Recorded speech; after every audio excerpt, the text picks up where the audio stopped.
A gente sempre escuta debates sobre documentação industrial, né? Mas o que realmente compõe uma estrutura aprovada de verdade na prática?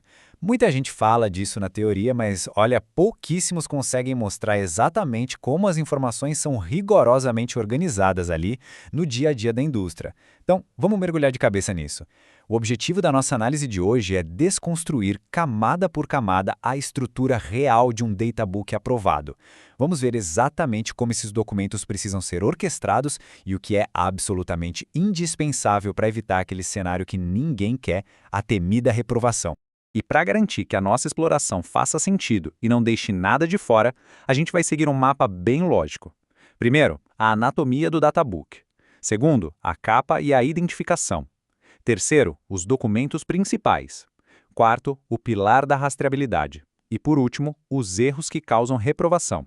Então, começando direto pela nossa primeira seção, a anatomia do databook. E já adianto, é bem mais que um simples arquivo em PDF.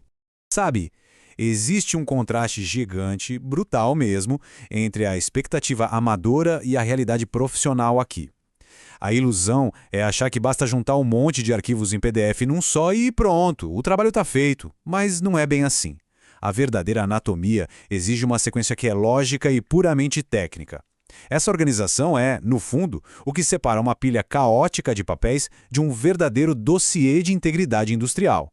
É literalmente como montar um quebra-cabeça bem complexo. Mas por que será que essa sequência toda é tão cobrada? É simples. Porque as empresas, os clientes finais e aqueles inspetores mais rigorosos, eles não estão ali só para dar uma folheada nas páginas. Eles estão fazendo uma verdadeira auditoria documental. Eles querem atestar a rastreabilidade, confirmar a conformidade técnica, bater o olho nas inspeções, validar os testes e cravar todas as aprovações. Então o ponto-chave é: quanto mais cristalina e organizada estiver essa estrutura, mais profissional e, acima de tudo, confiável vai ser a avaliação do trabalho entregue. Partindo agora para a nossa seção 2, a capa e identificação, que é o nosso ponto de partida. Olha, aqui não tem muito espaço para criatividade, tá? O negócio é precisão absoluta. Todo databook começa pela capa, e nela tem informações que são simplesmente inegociáveis. A gente está falando do nome da empresa executante, a identificação clara do cliente, o projeto, a tag de equipamento específico, o número de controle do databook, a revisão atual e a data. Se omitir qualquer um desses campos é confusão na certa. Cria um ruído imediato e dificulta absurdamente achar ou rastrear o equipamento no mundo real. E logo depois dessa capa, entram dois itens que o pessoal costuma subestimar bastante, mas que fazem toda a diferença: a folha de aprovação e o índice. Sem um índice claro, achar um documento específico vira um pesadelo. Imagina só procurar uma agulha num palheiro. Só que a agulha é um certificado de calibração super importante e o palheiro são milhares de páginas soltas. Não dá, né? O índice é esse mapa essencial que guia todo mundo, garantindo que o inspetor ou o cliente não perca um tempo precioso caçando papel no escuro. Isso leva a gente direto para a nossa seção 3, os documentos principais. Basicamente, o motor do projeto. Depois de passar pelo índice, a gente entra na documentação pesada de verdade. O primeiro grande bloco é o de materiais e soldagem. E, gente, isso aqui não é só um monte de formulário preenchido para cumprir tabela, não. É a prova incontestável da integridade estrutural.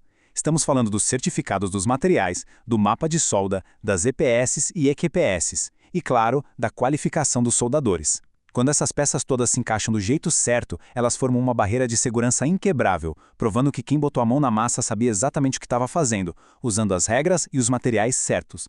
Na sequência, a gente tem os relatórios de inspeções e testes, que formam, sem exagero nenhum, a espinha dorsal da garantia de qualidade. A lista aqui é bem detalhista. Entra os relatórios dimensionais para provar que a geometria está perfeita. Os ensaios não destrutivos que enxergam o que o olho humano não alcança. Tem os rigorosos testes hidrostáticos, a indispensável inspeção visual e, para fechar o pacote de proteção, os relatórios de pintura e revestimento. E lembrando, tudo, absolutamente tudo, tem que seguir uma ordem certinha, com numeração correta.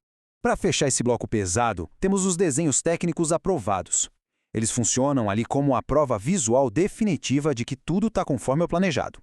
Os desenhos mostram, na prática, o que foi projetado batendo de frente com o que foi construído e inspecionado nas etapas anteriores.